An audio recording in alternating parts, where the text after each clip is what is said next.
Hola, queridos compañeros y amigos, bienvenidos de nuevo a los encuentros con la Pepa. Hoy os he preparado un tema que seguro que os va a gustar, seguro que la mayoría de vosotros ya lo tiene, pero he resumido lo que he considerado las preguntas más frecuentes sobre la peste porcina africana, que es lo que después de tantos años veo que la gente tiene más preocupación por saber.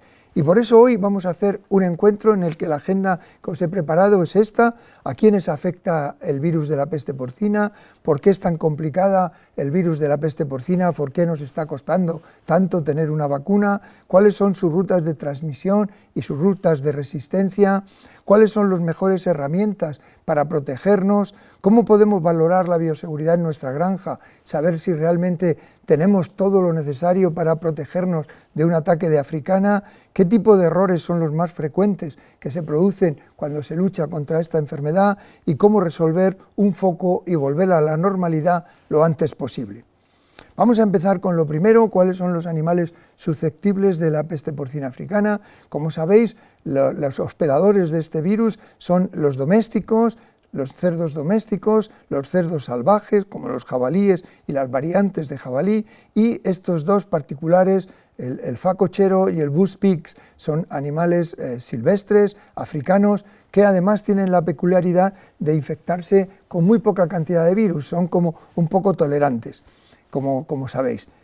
No es una enfermedad zoonósica, es decir, no afecta a las personas, y la mortalidad de los virus de africana van desde el 100% al 30-60%, según sean cepas virulentas o cepas atenuadas. Como sabéis, es una enfermedad de declaración obligatoria a la OIE y lleva consigo el país infectado el cierre de ese país y sus exportaciones.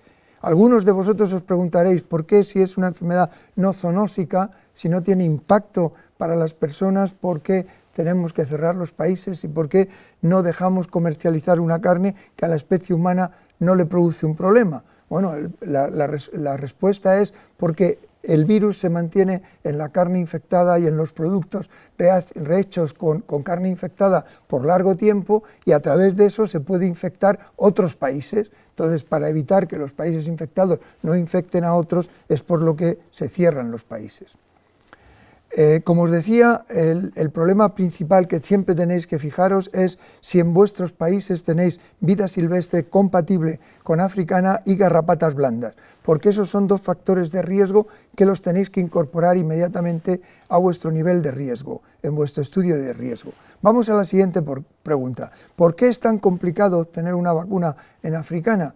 Bueno, pues para que os hagáis una idea, lo más importante son varios aspectos. El primero es un virus de gran tamaño, es un virus DNA, como sabéis, con doble cadena, es decir, es ADN de doble cadena, que tiene entre 170 y 190 pares de kilobases. Es decir, esto, para que os hagáis una idea, significa que tiene 170 genes. 170 genes es la complicación mayor que hay en cualquier virus animal o humano de los que tenemos en la actualidad, y esto nos da una complicación enorme. Por ejemplo, COVID o PIRS, bueno, son virus que tienen 10, 7, 20 como mucho, 15. Esta es la realidad, frente a 170, 190, de los cuales muchos de ellos todavía no conocemos bien cuál es su mecanismo y cuál es su acción. Es tremendamente complejo este virus. Luego es muy resistente en el medio ambiente.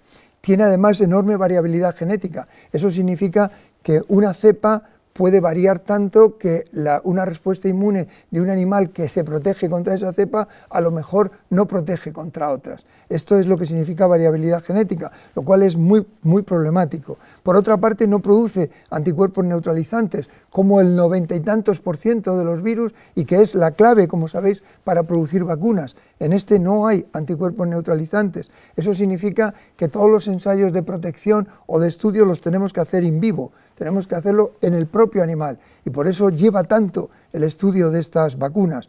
Y por último, necesitamos hacer estudios de inmunidad cruzada siempre in vivo. Como veis, es un virus complicado, Luego, además, tiene una estructura anatómica muy importante, tiene una presencia enorme de protección en el citoplasma, pero es que luego a nivel del núcleo, otra vez vuelve a tener otra membrana enorme que le permite incluso, habiendo perdido parte del citoplasma, ser infectivo porque se mantiene el ácido nucleico activo.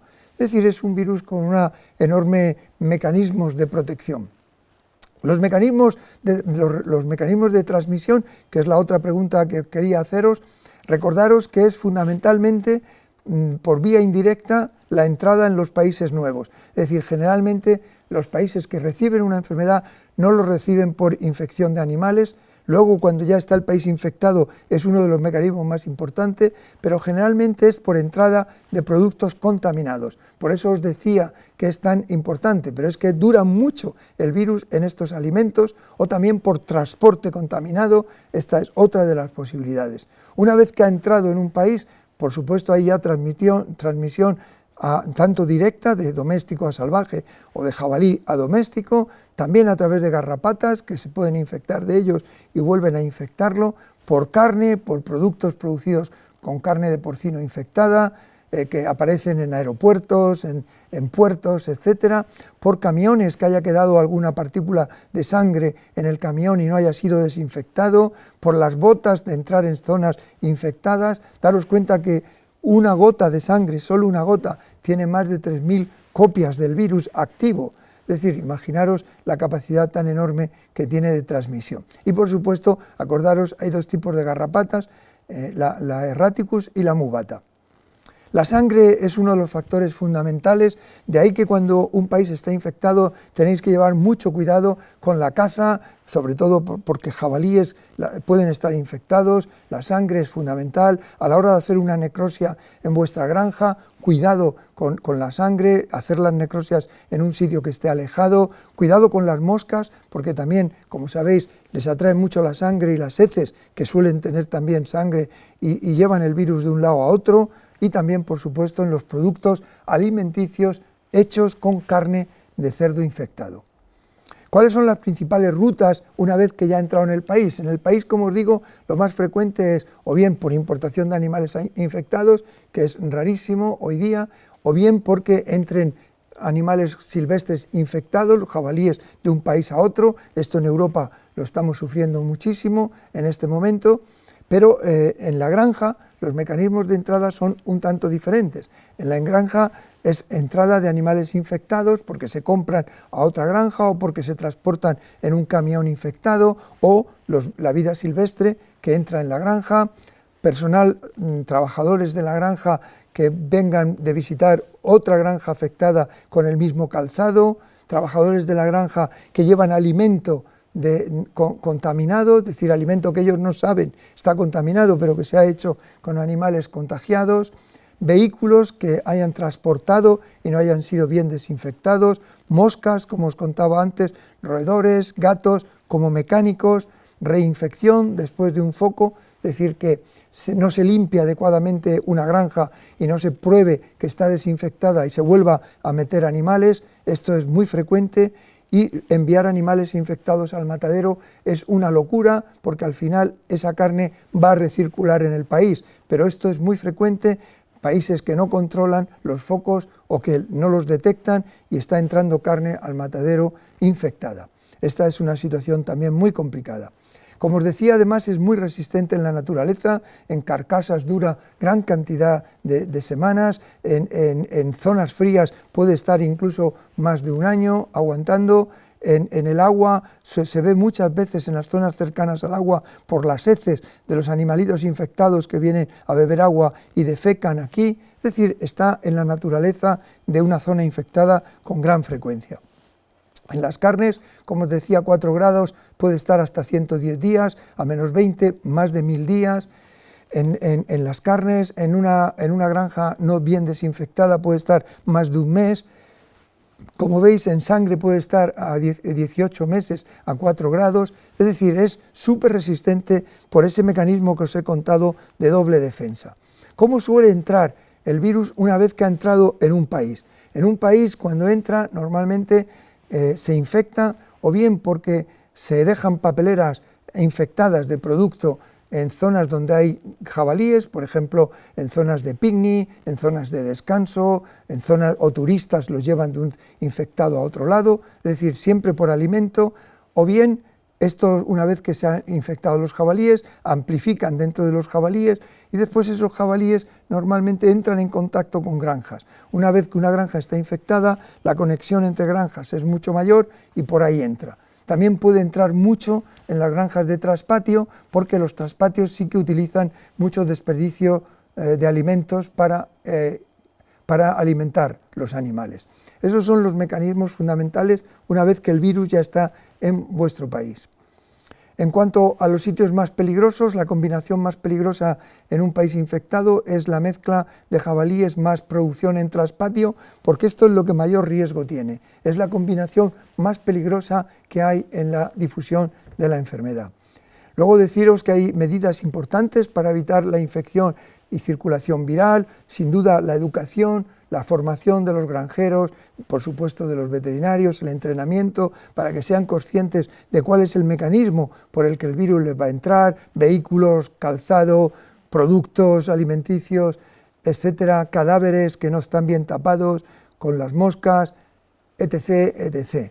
Y por supuesto, una forma muy fácil de entrar de países infectados a otro país es por turistas que suelen llevar productos, porque nadie es consciente de que un chorizo que a mí me gusta tanto o un salchichón no puede contagiar a un cerdo si a mí no me hace daño. Y ese es un error, pero la gente no lo sabe a veces. La gente tiene que conocer esos riesgos y es muy importante que hagáis campañas de divulgación para evitar accidentes. ¿Cuáles son las herramientas de protección que más tenemos? Ahora voy a hablar primero como país y luego como granja. Las más importantes que tenemos es, puesto que no hay vacuna todavía, aunque ya os digo que está cerca, no tenemos un tratamiento específico todavía, lo mejor es tener unas buenas medidas de bioseguridad tanto en el país como en las granjas. ¿Para qué? Pues para evitar las vías de entrada de ese virus. Y lo segundo y más importante es tener una rápida respuesta porque ha habido una detección temprana. Es decir, la detección temprana es clave, para lo cual los veterinarios tienen que estar preparados y los ganaderos para poder detectar ese cuadro clínico que puede ser peste porcina y que podemos mandar al laboratorio para que nos lo confirme. Como veis, por tanto, detección temprana clave en la enfermedad. No es lo mismo cortar un foco que cortar 10, para nada. Un foco se puede controlar, 2 focos se pueden controlar, más es muy difícil, depende de qué país. Bioseguridad para evitar la entrada de un foco a otros y luego una rápida respuesta, un buen plan de contingencia para acabar con la enfermedad. En definitiva, se necesita una excelente colaboración público-privada para que esto pueda hacerse. Los planes de contingencia, como sabéis, son planes que se realizan generalmente por las administraciones con la ayuda de diferentes técnicos, tanto de las granjas como de la propia administración o centros de investigación, en el que es muy importante que se cojan todas las sensibilidades, que se vea claramente cuál es el riesgo de entrada y de difusión y cómo detectarlo. Es decir, es muy importante que haya una colaboración para una detección temprana entre la administración y el sector privado. Los medios tienen que ser los adecuados, tanto legislativos como económicos, entre ellos la compensación. Insisto mucho en ello. En países donde no compensan al ganadero infectado es muy difícil que se erradique la enfermedad, porque los ganaderos, si no van a ser pagados por tener la enfermedad, lo que hacen es intentar vender lo máximo que pueden y entonces están difundiéndola. Y esto es un error, pero que veo muy frecuentemente en muchos países. Por eso dinero hace falta, la compensación, un buen equipo y un buen plan y guía y por supuesto un buen sistema de comunicación e información. Acordaros de la compensación. Sin compensación no erradicaréis, ya os lo digo yo.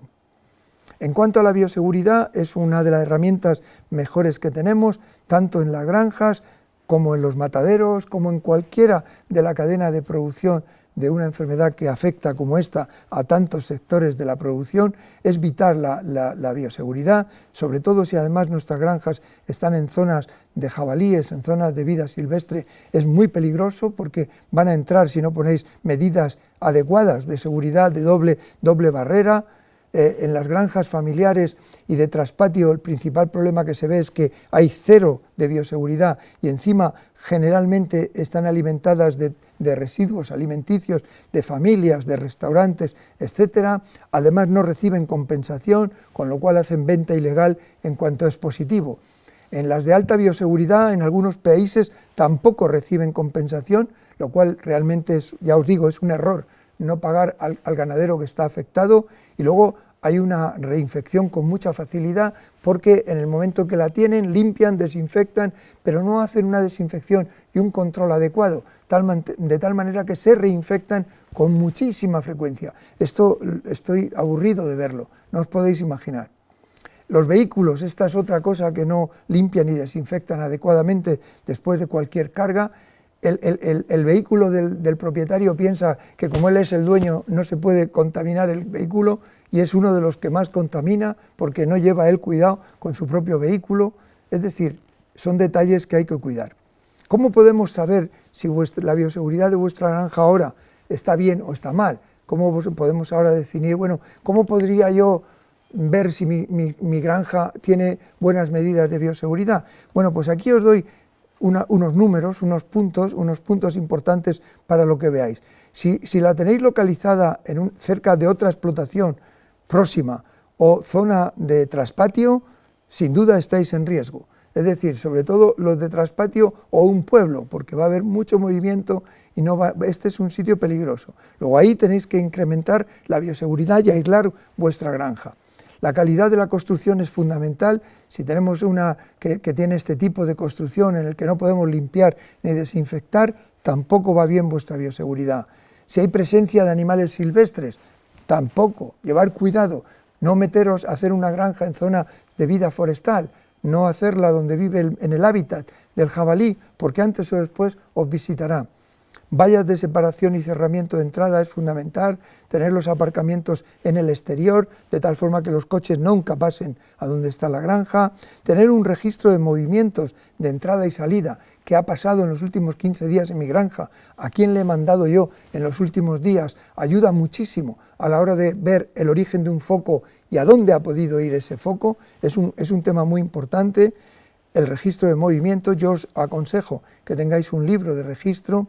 Vestuarios es fundamental y obligatorio debería de ser, tanto el cambio de calzado como mínimo y el lavado de manos, esto es fundamental. No tener ausencia total de animales, es decir, no tener domésticos, ni ratas, ni gatos, ni perros, no pintan nada en una granja. Cuidado también con los pájaros y con las moscas, tenéis que tener un buen sistema antimoscas y luego un buen cerramiento para los animales muertos y los purines. Estos son los puntos. Cuanto más puntos de estos tengáis mal, peor es vuestra bioseguridad. En cuanto a cuáles son los problemas más frecuentemente observados, pues granjas con poca o nula bioseguridad, animales en libertad y animales con traspatio, que es peligrosísimo, no solo porque son los que se alimentan con el mayor riesgo de entrada, sino que también tienen muy pocas medidas de bioseguridad o ninguna, animales sin ninguna trazabilidad, sin identificación alguna, que los venden gente que los va comprando en sitios generalmente porque están mal, falta de control del movimiento de animales ni del movimiento de vehículos, esto es fatal, insuficiente o nula vigilancia sanitaria, ausencia de controles sanitarios, detección tardía, que es lo más frecuente que estoy viendo en varios de los países que se han infectado recientemente, pues no se han dado cuenta que era peste hasta después de varios meses, lo cual verdaderamente es preocupante. Aumento de animales con enfermedades crónicas y desconocimiento de cómo se presenta la peste porcina, alimentación con residuos de alimento humano y entrada y salida de personas de las granjas sin ningún control. Estos son lo que más observo en todos los países. Otro de los temas importantes es, cuando tengo un foco, cómo acabar con el foco, cómo limpiar, cómo desinfectar y cómo volver a arrancar de nuevo. Un tema clave aquí, aparte de la detección temprana, que es vital, que lo detectéis cuanto antes, es el sacrificio de los animales. El sacrificio de los animales produciendo sangre en ellos es terrible, porque el virus, como os digo, va en cantidades enormes en sangre, con lo cual lo mejor que tenéis que hacer es o bien el electronarcosis o bien la narcosis por CO2, es decir, un sacrificio de los animales que no conlleve sangre, y que no produzca además problemas de bienestar animal.